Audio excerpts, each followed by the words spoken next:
Discipline your mind every morning. Have you ever woken up and felt your mind weighed down as if the whole world was waiting to pull you into its whirlpool of busyness, pressure, and chaos?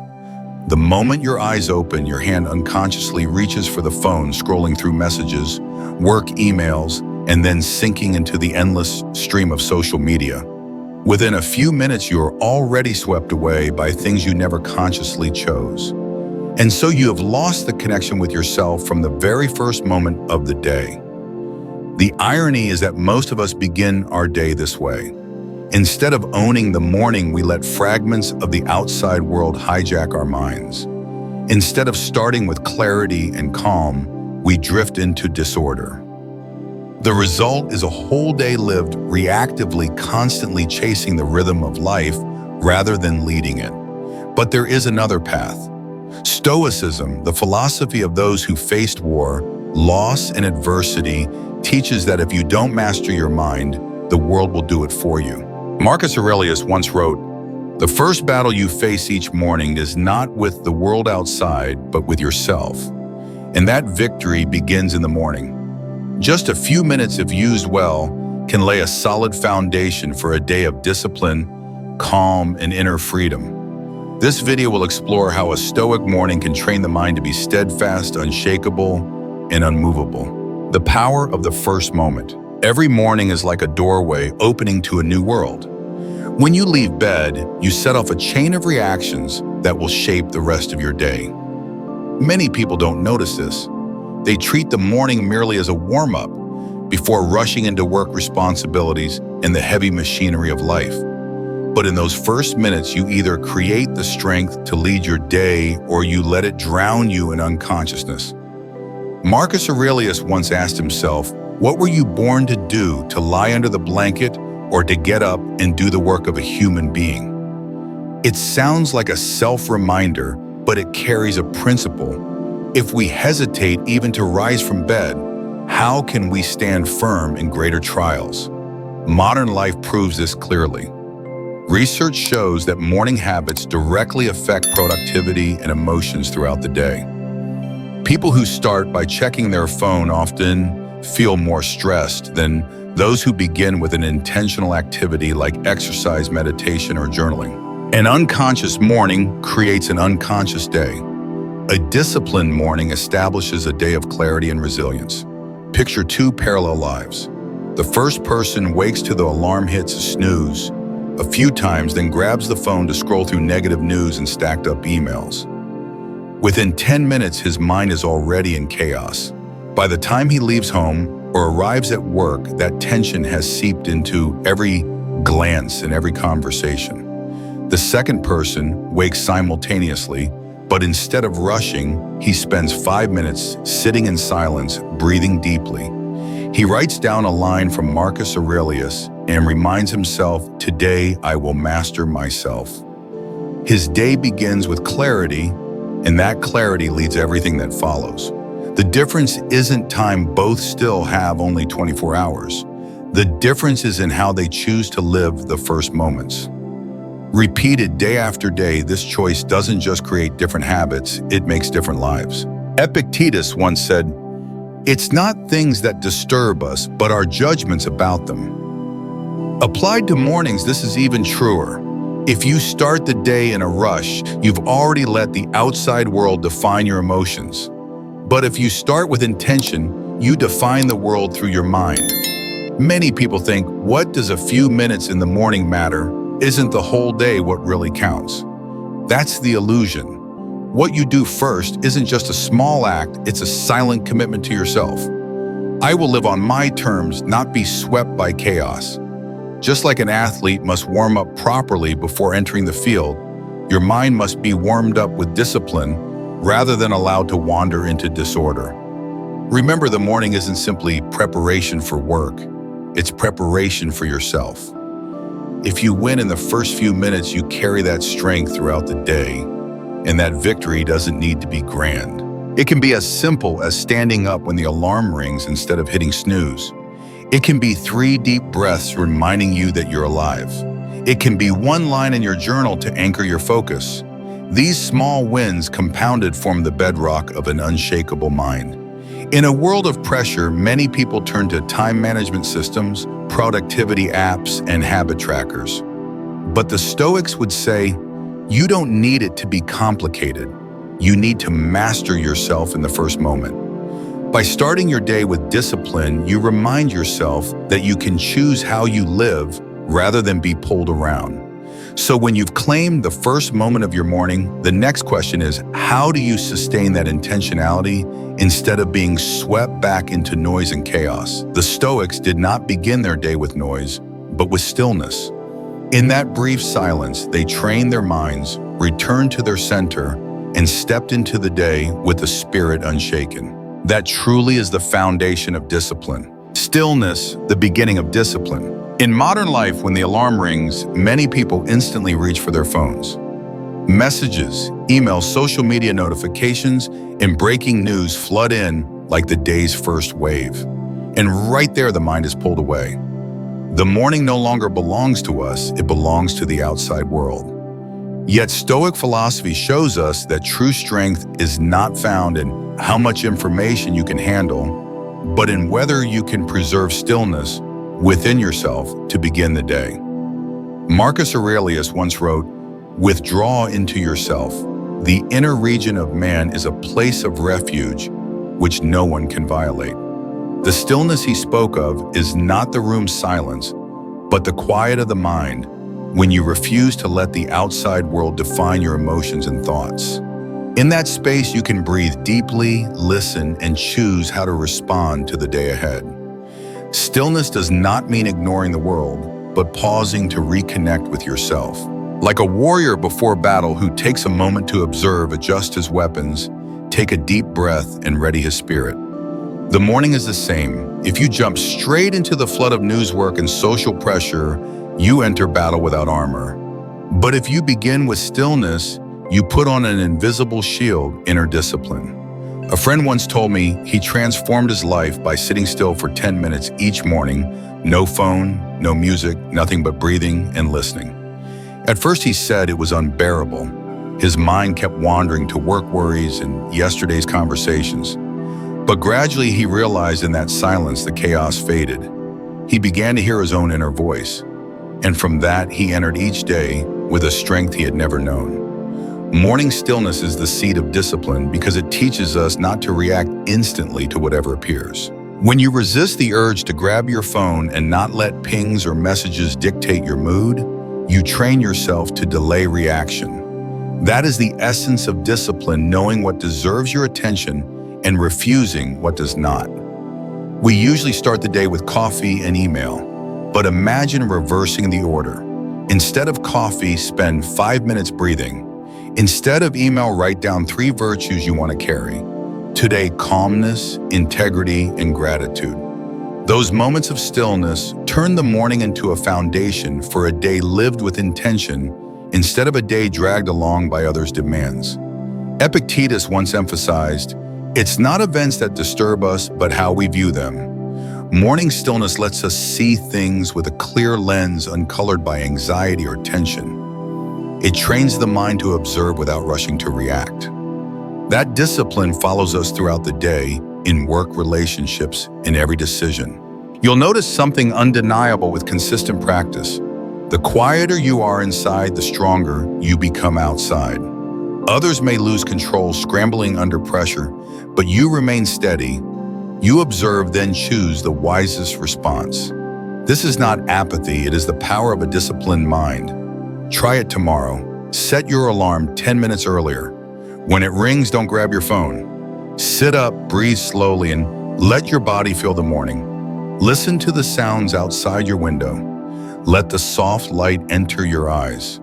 Tell yourself, today I rule my mind. No one but me can touch this peace. Stillness does more than start a day, it shapes a life. Because inner discipline is not forged in noise or hurry, but in the courage to sit quietly with yourself. Bring stillness into action. After experiencing a moment of morning stillness, to anchor inner peace, the next step is to carry that peace into action. A Stoic does not just sit silently to think they turn philosophy into behavior, knowledge into habit. This is why every morning must begin with small but practical acts reminders that discipline is not some distant concept, but something forged in simple choices repeated daily. Think of something as fundamental as making your bed when you leave it. It sounds trivial, but it is a silent declaration. I've completed the first task of the day, and I can complete the next. This small habit builds a sense of order, control, and readiness for the day. A friend who used to struggle with procrastination once told me that keeping the bed-making habit for 30 days shifted his life. He made fewer excuses, started tasks more easily, and most importantly, felt a sense of ownership over his day from the beginning. Epictetus once reminded us, it's not the grand acts that shape us, but how we face the small ones each day. This means drinking a glass of water instead of rushing for coffee, walking a few minutes, instead of jumping straight into the car, or writing down 3 priorities instead of diving into your phone. These are all opportunities to practice discipline. We often complain about lacking time for meditation, exercise, or learning. But if we look closely, we will see countless moments we can reclaim. While waiting for the kettle to boil, you can stand tall, breathe deeply, or jot down a note of gratitude. Instead of drowning in social media, you can open a book and read a few lines of Marcus Aurelius on the bus or train. These practical habits do more than increase productivity. They are seeds of discipline planted into ordinary minutes. The problem is many dismiss the small because they believe it can't create real change. However, Stoicism teaches the opposite. Consistency in the small proves the strength of the inner life. A person can speak endlessly about philosophy, but if they still let themselves be pulled into news cycles and knee-jerk reactions each morning, philosophy has not yet lived in them. Discipline is born not from words, but from habits. Imagine this: you wake, sit silently for a few minutes, write a short reminder to yourself, drink water, make your bed, and step outside for a short walk. All of this may take no more than 20 minutes, yet it forms a foundation of steadiness for the rest of your day. You have already completed a chain of practical acts, small in scale, but influential in reinforcing mastery. Marcus Aurelius once asked himself, if today were my last day, would I live it with seriousness and awareness? By turning morning actions into consistent habits, we answer that question not with promises, but with proof. We show that we don't just understand discipline, we embody it step by step. And here's the truth: once you master small habits, the larger trials of life become easier to face. The one who has practiced discipline in little things is the one who can maintain it when the stakes are high. Just like a warrior trains with daily drills before stepping onto the battlefield, the body and mind are ready when the real battle comes. So never underestimate the weight of small morning habits. They are where discipline is forged, inner strength is stored, and freedom quietly grows. Small habits, great power. When discussing discipline, we often imagine grand efforts, hours in the gym, sleepless nights on a project, or a bold decision that changes a life. But the truth is, those big moments rarely appear without the foundation of tiny ones. The repeated, seemingly insignificant choices of each day quietly shape our character and future. Seneca once reminded us, life is not built from rare grand moments, but from the silent habits of every day. This holds in any era, in any place. Many dream of significant transformation, yet overlook the power of going to bed on time, writing down a few goals, or choosing a healthy meal over fast food. Small habits are the foundation of discipline. Take the simple example of reading 5 pages every morning. 5 pages may seem unimpressive, but after a year, you've finished over 10 books. That knowledge can transform how you think, how you work, and how you see the world. One small act consistently compounded becomes immense strength. These small habits also serve as subtle votes for the person you want to become. You cast a ballot for your identity each time you complete an action. When you make your bed, you vote for being disciplined. When you drink water instead of soda, you vote for health. When you write for 5 minutes in a journal, you vote for a mindful mind. Day by day, these votes accumulate into a new self. Today, we are obsessed with instant results, lose weight, make money, succeed fast. But Stoicism reminds us that actual achievement comes from perseverance in the small. Marcus Aurelius reminded himself each morning, do not wish for life to be easier, wish to be stronger through each right action. Picture a typical morning. You wake up and sit quietly for 3 minutes instead of scrolling through your phone. You then make your bed, drink a glass of water, write 3 things you're grateful for, and take a 10-minute walk. In less than 30 minutes, you have built 5 habits. They may not change your life in a single day, but you'll have a stronger mind, a healthier body, and a spirit more attuned to gratitude after a year. The key is compounding. Like compound interest in finance, small habits create compound growth in life. They are invisible in the short term, but they create massive differences over time. In truth, investing in habits is the most critical investment because it determines who you'll be in 5, 10, or 20 years. Epictetus taught, no one becomes wise overnight. Wisdom comes from living in accordance with reason in each small act. Every choice, then, is training for the soul. Each time you overcome the urge to take the easy way, you add a new layer of armor to your mind. Small habits also have another advantage. They're easy to start. No one feels intimidated by making a bed, drinking water, or reading a few lines. But when these little acts connect, they trigger larger ones. Someone who makes the bed may tidy their desk. A tidy desk encourages focus. Focus leads to better work. It all begins with something small. The problem is many quit too soon because they expect quick results. They run for a week and feel disappointed that their body haven't changed.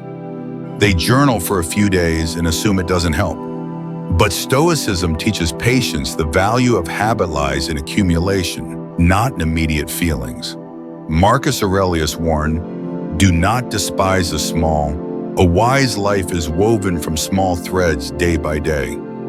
I've seen this in myself. I used to wait for motivation before starting work.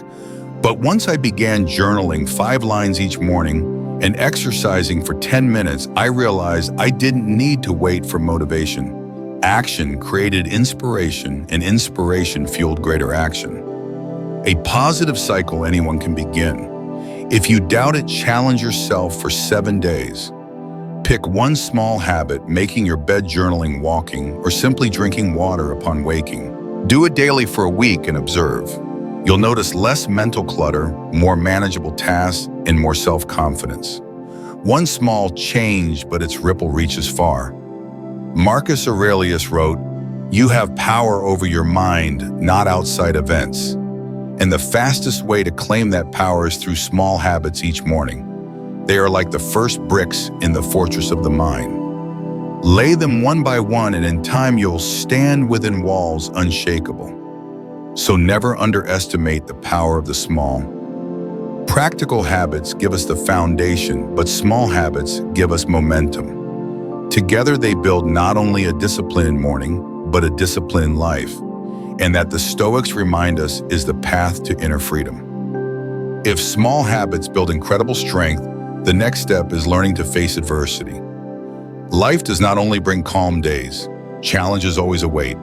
And that is when the Stoic practice of Premeditatio Malorum, preparing for misfortune, unveils its power.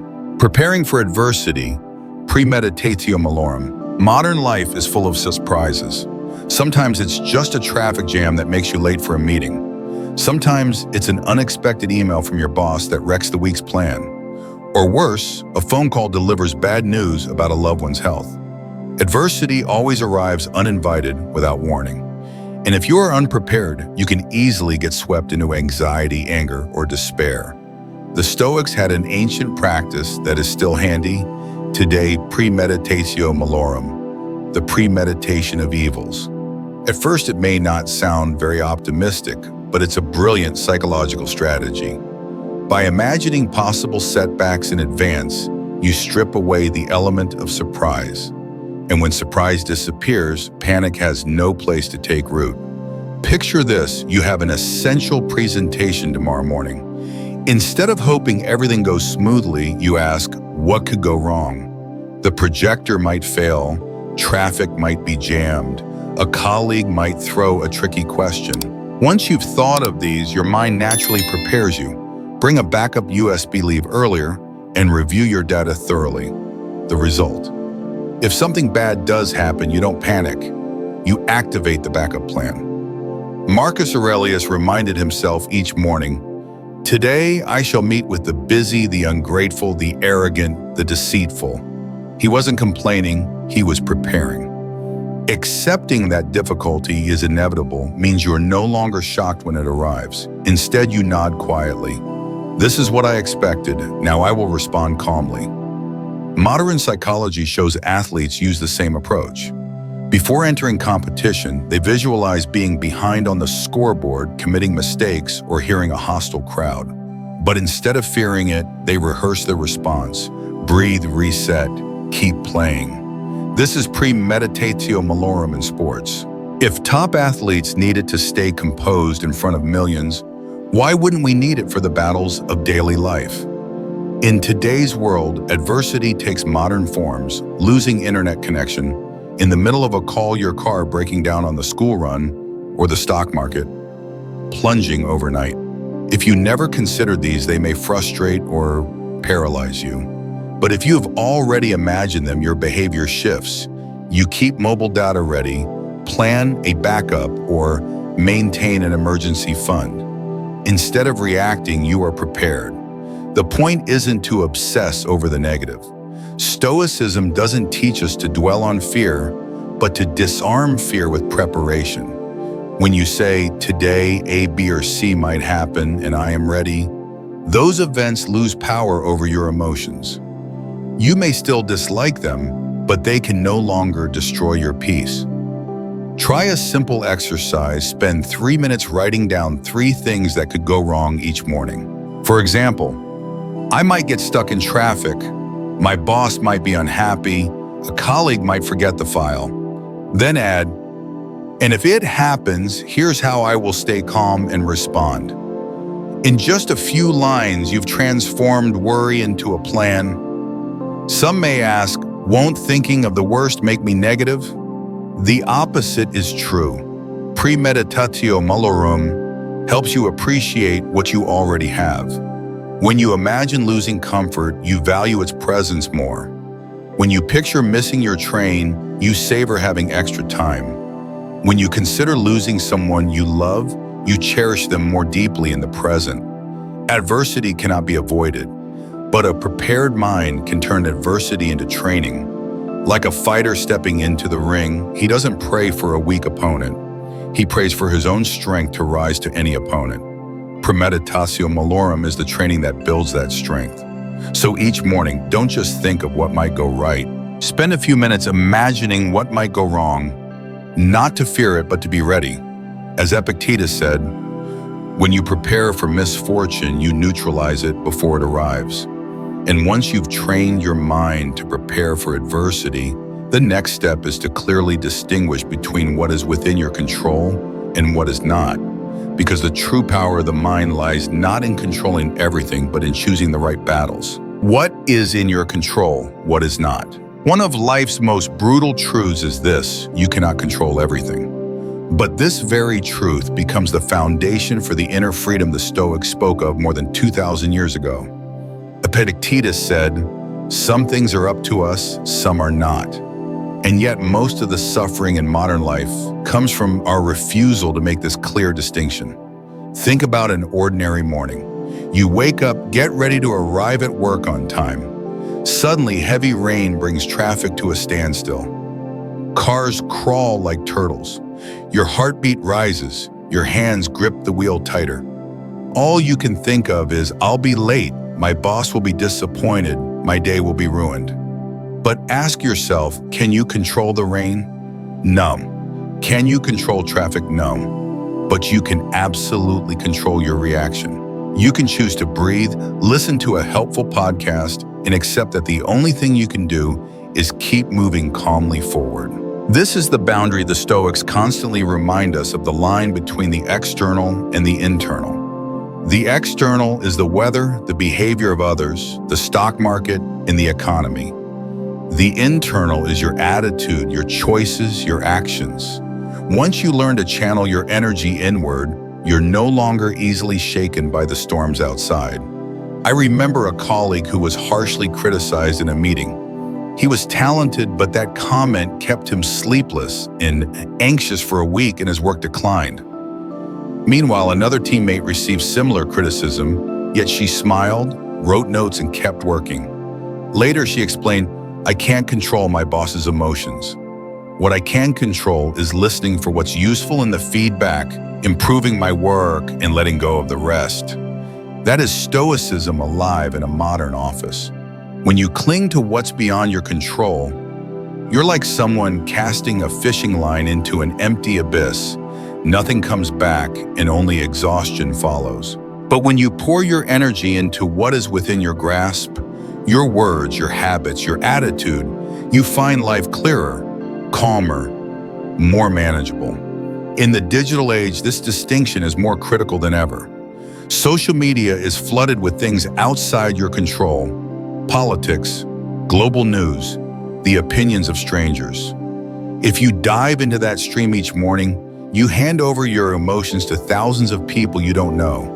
But if instead you ask, "What can I do today within my reach to grow?" you've placed yourself back in control. Stoicism does not teach us to ignore the world. It teaches us to engage with it in the right way. When there's a crisis, you can't change the entire situation, but you can control your spending, sharpen your skills, to keep your role, or study something new to open opportunities. When a friend lashes out in anger, you can't erase their feelings, but you can choose not to respond with anger yourself. You can choose calm or step back. Marcus Aurelius wrote, "If it is not in your power, then it is not your concern." This doesn't mean irresponsibility, it means clarity. When you stop wasting energy on the impossible, you free up energy for what truly matters. Here's a simple exercise. Each morning, write down 2 lists. On one list, 3 things you can control. Today, how you speak to colleagues, whether you exercise for 20 minutes or what you eat for breakfast. On the other hand, you cannot control 3 things: the weather, others' emotions, and the economy. By separating them clearly, you'll find your anxiety drops while your mind becomes sharper and more proactive. We often get caught in society's expectations, controlling results, how people see us, and even trying to control life's timeline. But the harder we try, the more frustrated we become. Stoicism gives us a way out. Focus on planting seeds, not obsessing over harvest. Put everything into right action and let outcomes arrive naturally. Once you get used to distinguishing what belongs to you and what does not, you discover a liberating shift. You're no longer controlled by others' moods, no longer led by the weather or the news. Instead, you walk lighter, knowing you've given your best in what is truly yours. And when your mind is steady and choosing the right battles, the next step in a disciplined morning is to act immediately without delay. Because Stoicism never ends with awareness. It always moves toward decisive action. Act now, don't procrastinate. If a hidden enemy is stealing your potential daily, it is procrastination. It doesn't roar or strike in one dramatic blow. It eats away quietly until you look back and realize months, even years have passed, and you haven't moved far. The Stoics understood this well. They didn't believe in waiting for inspiration. They believed in action right now. Marcus Aurelius asked himself each morning, "Why do I hesitate to rise and do the work of a human being?" He reminded himself that we were not born to stay wrapped in warm blankets, but to act, to work, live, and serve. That was not just the self-talk of an emperor, but a truth for us all. Begin even before you feel ready. Picture a very ordinary morning. The alarm rings at 6 a.m., and you hit snooze with the promise, just 5 more minutes. 5 minutes becomes 10, then 20. When you finally rise, you rush, feel guilty, and the rest of your day follows that frantic rhythm. The cost of procrastination is not just a few minutes of sleep, losing ownership of the entire day. On the other hand, if you rise immediately, then wash your face, drink water, or complete a small task right away, you have already won the most important battle, the battle against yourself. Stoicism reminds us that emotions are not the compass.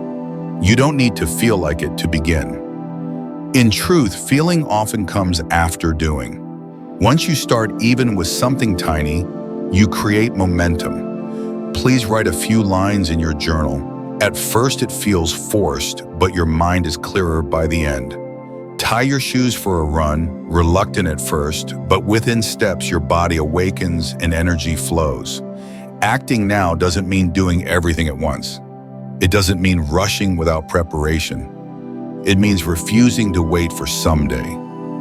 People love to say, one day I'll do it, but someday doesn't exist on the calendar. Only today exists.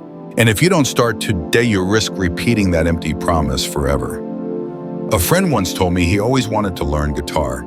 For years, he said, when I have more time, I'll start. But that time never came. One day he decided to act differently. Instead of waiting for the perfect hour, he practiced for just 5 minutes each morning. 5 minutes grew into 20, then 30. A year later, he could play several songs, and more importantly, he learned the Stoic lesson: consistent small action beats, endless unfinished plans. Epictetus said, "Don't explain your philosophy, embody it." Philosophy only becomes real power when it's lived. You can read 100 books and memorize dozens of quotes, but if you still let laziness and hesitation win each morning, philosophy hasn't yet taken root in you. Each time you act immediately, no matter how small, you bring Stoicism to life in your body, breath, and daily rhythm. A practical way to apply this is to choose a straightforward task each morning and do it the moment you think of it. Make the bed, write one journal line, drink a glass of water, send that critical email. And when you finish, pause to feel a small pride. That's the sign you've won the first round of the day. And when you've won the first round, the rest of the day becomes lighter. Of course, there will be days you fail, days you hit snooze or scroll your phone too long, but Stoicism teaches don't punish yourself. Recognize the mistake, correct it, and return to action. Discipline is not about never falling, it is about rising immediately after you fall. When you make acting now a principle, you see the difference clearly. You no longer follow your emotions, you lead them. You are no longer a victim of delay, but a warrior of beginnings. Each morning, each choice, you build a lasting habit, turning thought into reality. And here's the key: once you learn to act immediately on the small things, you become stronger in facing the big ones. If you can rise at the alarm without hesitation, you can also tackle a complex project with courage. If you can complete a small action without waiting for motivation, you can face adversity without perfect conditions. That is the true strength of discipline. And once you've learned how to act now, the next question is, with what mindset will you act? This is where another Stoic principle enters. Memento Mori, remember one day you will die. What seems like a dark reminder is in truth the spark that urges us to live with urgency and strength every morning. Memento Mori, remember death. There is a truth we often try to avoid: one day we will not wake up again. No sunlight through the window, no alarm ringing, no chance to say one more word to someone we love. It sounds heavy, but that truth was not a burden for the Stoics. It was the fire that lit discipline and life itself. Marcus Aurelius reminded himself, "You could leave life right now. Let that determine what you do, say, and think." This was not meant to spread fear, but to snap us awake from the sleep of procrastination. When you understand that time is finite, you stop wasting mornings scrolling through meaningless feeds. Focus on what matters, because you realize today might be your final chance to live fully. We humans get caught in busyness. We say, "I'll call my mom tomorrow. I'll start that project next week. Or when I have time, I'll exercise." But tomorrow doesn't always arrive. And after too many tomorrows, you look back and see you have lost a lifetime. Memento Mori teaches us to transform death into fuel for life. It reminds us that life becomes precious only when you realize its fragility. Imagine if this morning was the last time you could drink water, hear a song, or hug someone you love. Would you cherish those moments more? Would traffic jams still upset you? Or would you smile simply because you still experience this pulse of existence? A friend once told me his story. After his father passed, suddenly mornings no longer felt guaranteed. He started writing down 3 things he was grateful for each time he woke up: his health, his job, or simply having a roof over his head. He said, "I can't control death, but I can control how I live each day I'm given." That small habit transformed him. Less anger, fewer complaints, more presence in each moment. Memento Mori doesn't push us toward pessimism. It frees us from the illusion of unlimited time. It forces us into action. When you remember you will die, you finally begin to live. You call that old friend? You pay full attention in the meeting. You savor breakfast instead of rushing through it with your face buried in email. For the Stoics, death and freedom were inseparable. Epictetus said, "I do not fear death. I fear never beginning to live truly." When you embrace your mortality, you release yourself from fear. You stop chasing immortality in wealth or fame. Instead, you seek meaning in today's actions. Practicing Memento Mori in the morning can be simple. As you rise, ask, if today were my last, would I live it with seriousness and awareness? That question acts like a mirror. It makes clear what matters and what is just noise. It guides you away from useless drama and toward what you can control. Living with Memento Mori also connects the small with the vast. Drinking water in the morning is not just hydration, it's a symbol of honoring the life flowing through you. Walking a few minutes is not just exercise, it's a reminder. I still have the chance to walk today. Use it. Some worry that thinking of death makes life dark, but look at those who truly practice it. They are not gloomier, they are stronger. When you understand you could lose everything you love more deeply, work more seriously, and forgive more easily. That is the spiritual strength Stoicism aimed to pass on. And once you've trained yourself to face your own limits, you uncover the next lesson, not only to accept fate, but to love it. Not just to say, I must endure this, but I choose to love this because it is part of my life. That is the transition to the following Stoic principle: Amor Fati, the love of fate. Amor Fati, love your fate. A profound difference exists between merely enduring what happens and learning to love it. Stoicism does not teach us to grit our teeth and suffer. It teaches us to say, I love this because it is part of my life. This is Amor Fati, the love of fate. Think of the last time you were stuck in traffic for hours. Red lights stretched endlessly, horns blared, and frustration boiled inside you. The natural reaction is to complain, why today of all days? But through the Stoic lens, you see differently. The event was not sent to punish you, it simply is. And within that reality, you still can choose your response. Marcus Aurelius wrote, "The obstacle in the path becomes the path."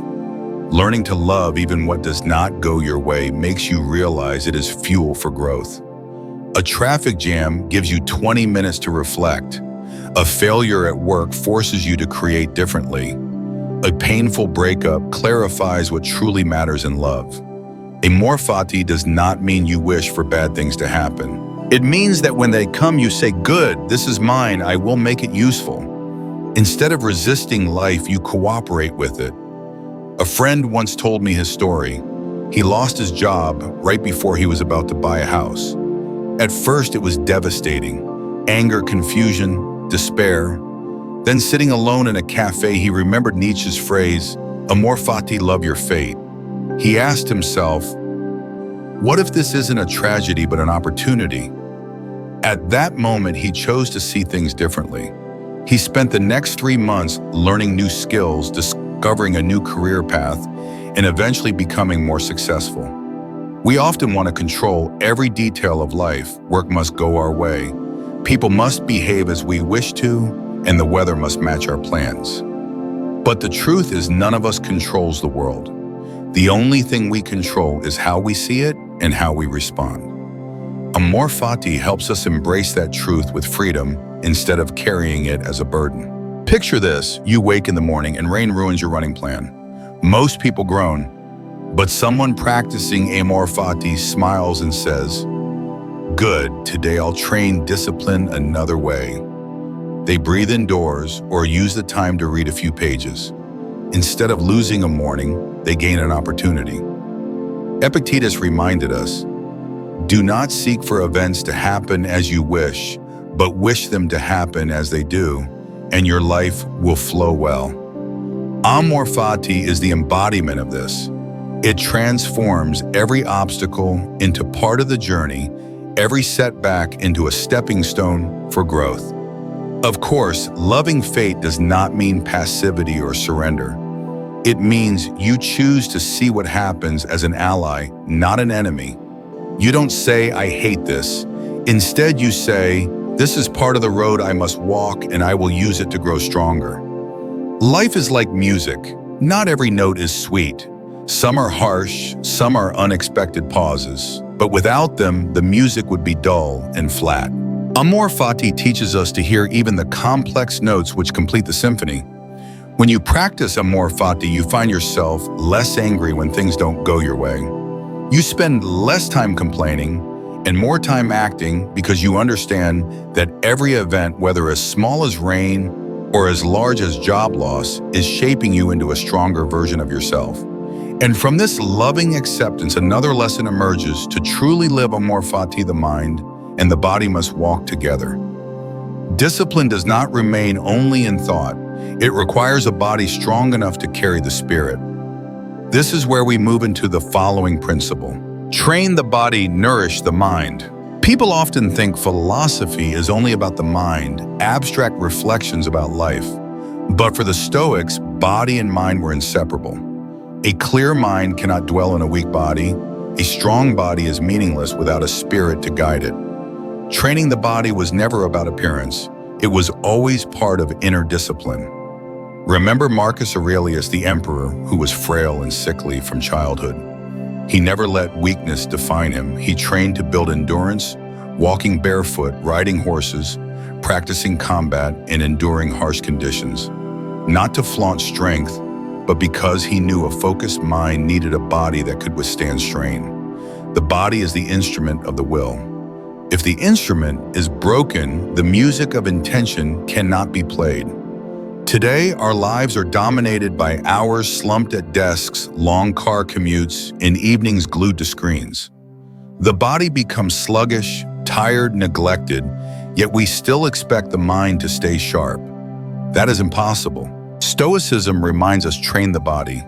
For when you overcome laziness and strengthen your frame, your mind is sharpened alongside it. Start small. Instead of lying under the covers for 30 more minutes, step outside for a short walk. Feel the cold air on your skin, your heartbeat rising, your breath deepening, reminders that you are alive. Or more simply, 2 minutes of push-ups, 1 minute of plank, and a glass of cold water. Not just exercise, but ritual. A message to your mind: I am in control, I am not a slave to idleness. Epictetus said, hardship to the body is training for the soul. Each time muscles ache, each drop of sweat falls, it is a lesson in patience and restraint. You learn not to quit halfway, not to curse discomfort, but to endure calmly. That persistence on the track gym or yoga mat gradually seeps into your mind. It becomes instinct. So when real hardship comes, your inner fortress is already built. A common excuse is, I'm too busy to train. Work, family, responsibilities reasons pile up. But look deeper. Maybe you feel busy because your body has no energy, your mind lacks focus. In reality, investing a few minutes each morning in movement makes the entire day more productive.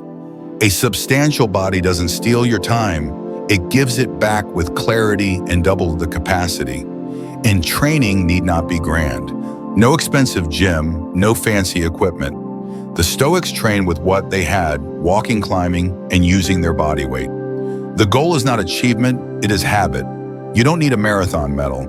You only need discipline to walk outside and walk for 10 minutes daily. The key is attitude. Train not for others' eyes, not to boast. Train to serve a free, awake mind.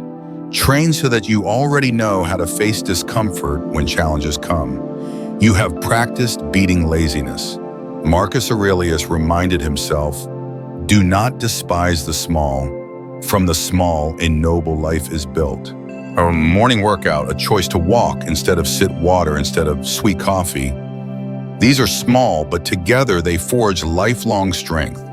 When the body is steady and the mind is clear, you hold the tools a Stoic uses to command the morning. From stillness at dawn, to small but consistent habits, to preparing for adversity, separating what is in your control, acting without delay, remembering death, loving fate, and training the body. These are not scattered ideas. They form a chain, a circle of discipline, guiding you from the moment you wake until you step into the world. And once you've walked through every step, one question remains: am I truly ready to live each day fully?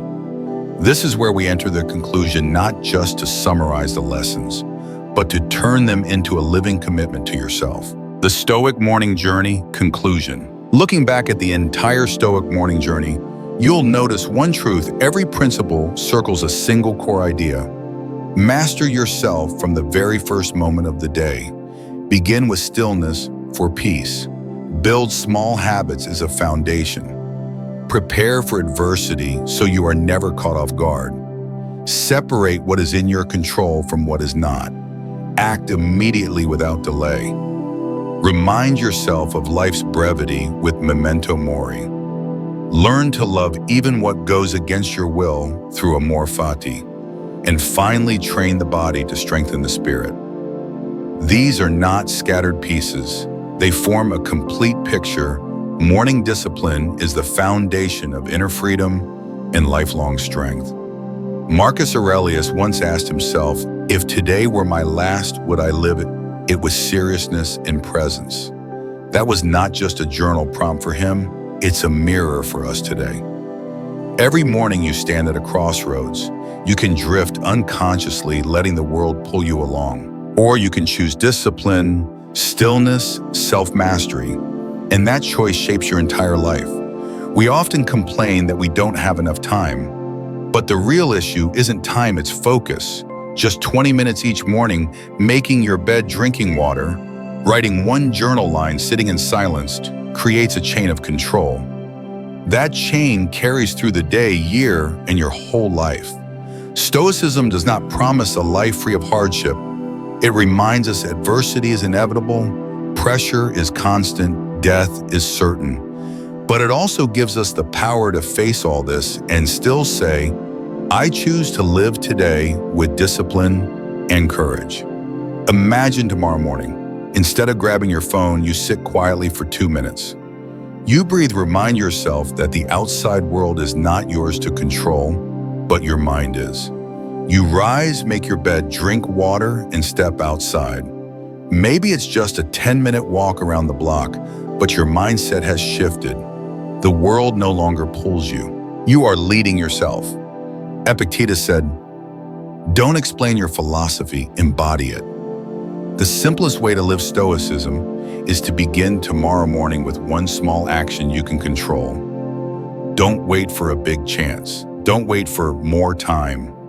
Time is already here. The chance is already here.